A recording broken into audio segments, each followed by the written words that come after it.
Middle east से आ रही डराने वाली खबरें अमेरिकी प्रेसिडेंट डोनाल्ड ट्रंप ने साफ शब्दों में चेतावनी दे दी है कि अमेरिका ईरान पर अब तक का सबसे बड़ा और भयानक हमला करने जा रहा है। दूसरी तरफ ईरान ने भी साफ कर दिया है कि अगर अमेरिका ने कोई भी पागलपन दिखाया तो अमेरिका और इजरायली ठिकानों को शमशान बना दिया जाएगा। क्या दुनिया एक और महायुद्ध के मुहाने पर खड़ी है? नमस्कार, मैं हूं आशीष त्रिपाठी आपके साथ और वीडियो में यही समझने की कोशिश करेंगे अमेरिका क्या कर रहा है, ईरान की तरफ से की जाने वाली कार्रवाई से कितना नुकसान अमेरिका को हो रहा है, इजरायल क्यों घबराया हुआ है और इस वक्त क्या है स्थिति, क्या है सूरत हाल स्ट्रेट ऑफ होर्मुज का, जिसे लेकर कुवैत और कतर के अमेरिकी सैन्य ठिकानों को पूरी तरह से नेस्तो नाबूद कर दिया है ईरानी मिसाइलों ने और ड्रोन्स ने। आज के इस स्पेशल वीडियो में हम डिकोड करेंगे कि आखिर अचानक ऐसा क्या हुआ कि अमेरिका और ईरान के बीच ये जंग अब खतरनाक मोड़ पर आ पहुंची है। क्या ये वाकई तीसरे विश्व युद्ध की शुरुआत मानी जाए? ताजा विवाद की सबसे बड़ी जड़ है स्ट्रेट ऑफ होर्मुज। ईरान के इस्लामिक रेवोल्यूशनरी गार्ड कॉर्प्स ने IRGC ने हाल ही में अमेरिकी वायुसेना के एस्कॉर्ट में जा रहे 2 बड़े तेल टैंकर्स पर सीधा हमला कर उन्हें रोक दिया। ईरान का दावा यह है कि टैंकर नियमों का उल्लंघन कर रहे थे, लेकिन अमेरिका के लिए उनकी संप्रभुता और ग्लोबल ट्रेड रूट पर यह सीधा हमला था।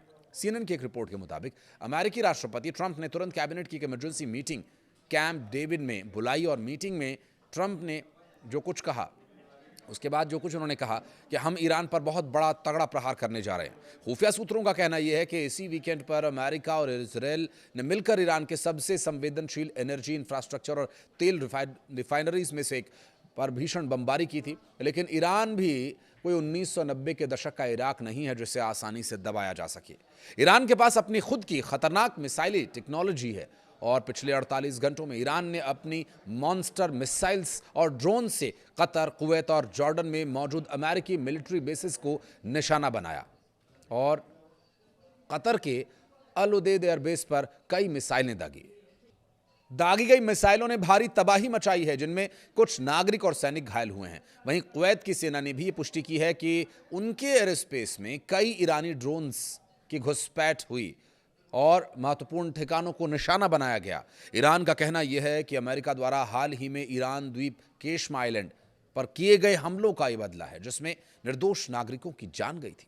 इस भीषण युद्ध के बीच एक बेहद चौंकाने वाली खबर यह भी सामने आई कि अमेरिकी मध्यस्थता के बाद गजा में हमास शांति समझौते के लिए तैयार हो गया है, जिसके तहत हमास अपने हथियार डाल देगा और इजरायल गाजा से पूरी तरह बाहर निकल जाएगा। लेकिन एक्सपर्ट्स का मानना यह है कि ये एक केवल चाल हो सकती है।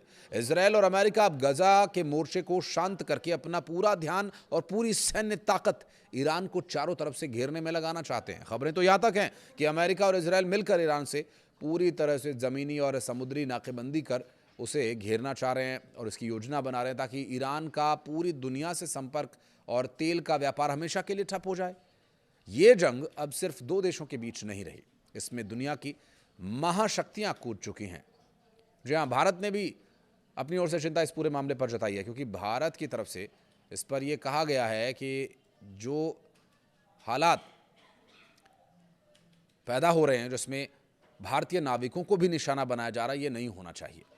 विदेश मंत्री एस जयशंकर ने साफ शब्दों में ईरान के विदेश मंत्री से बातचीत की है और इसके बारे में उन्होंने अपना रुख स्पष्ट तरीके से रखा और अब देखना ये होगा कि ईरान क्या इस बारे में थोड़ा सोच विचार करके कोई कदम उठाता है, क्योंकि रिपोर्ट्स के अनुसार 3 देश और इस युद्ध में खुलकर सामने आ चुके हैं। चाइना, रशिया, ईरान ये एक पक्ष में हो गए हैं। अमेरिका, इजरायल और यूक्रेन क्या ये दूसरा पक्ष है? ईरान के समर्थन में चाइना और रूस तो हैं ही, और ईरान को 400 से ज्यादा अत्याधुनिक रॉकेट लॉन्चर्स और डिफेंस सिस्टम भेजे जाने की चाइना तैयारी भी कर रहा है। मिलिट्री एनालिस्ट्स का कहना है कि अगर चीन और रूस की मिसाइल्स ईरान के हाथ लग गई तो अमेरिकी फाइटर जेट्स के लिए ईरान के आसमान में टिक पाना मुश्किल हो जाएगा। वहीं दूसरी तरफ सऊदी अरब ने ईरान और उसके समर्थित हूथी विद्रोहियों के समुद्री हमलों से बचने के लिए 40 से ज्यादा देशों का एक नया समुद्री गठबंधन बनाने का प्रस्ताव भी रखा है। यानी पूरी दुनिया अब 2 धड़ों में बढ़ती नजर आ रही है। इस युद्ध का असर सिर्फ मिडिल ईस्ट पर पड़ रहा ऐसा नहीं है, बल्कि ये सीधे तौर पर आपकी और हमारी जेबों पर भी असर डाल रहा है। जंग के कारण अंतर्राष्ट्रीय बाजार में कच्चे तेल की कीमतें आसमान छू रही हैं, जिससे पूरी दुनिया में महंगाई का नया तूफान आ सकता है। खुद अमेरिका के अंदर भी इस युद्ध का विरोध शुरू हो गया। एक ताज़ा रिपोर्ट के अनुसार, जो रॉयटर्स पोल के मुताबिक, सिर्फ 1/3 अमेरिकी नागरिक ही इस जंग का समर्थन कर रहे हैं, क्योंकि ट्रंप प्रशासन के इस फैसले से वहां गैस और पेट्रोल की कीमतें रिकॉर्ड स्तर पर बढ़ गई हैं। आने वाले कुछ घंटे पूरी मानवता और वैश्विक अर्थव्यवस्था के लिए बेहद नाजुक हैं। क्या राष्ट्रपति ट्रंप इस हफ्ते के आखिर तक हमला कर देंगे या फिर कोई कूटनीतिक रास्ता निकल पाएगा? आपको इस बारे में क्या लगता है? क्या चीन और रूस इस जंग में सीधे तौर पर कूदेंगे? कमेंट बॉक्स में अपनी राय जरूर रखें।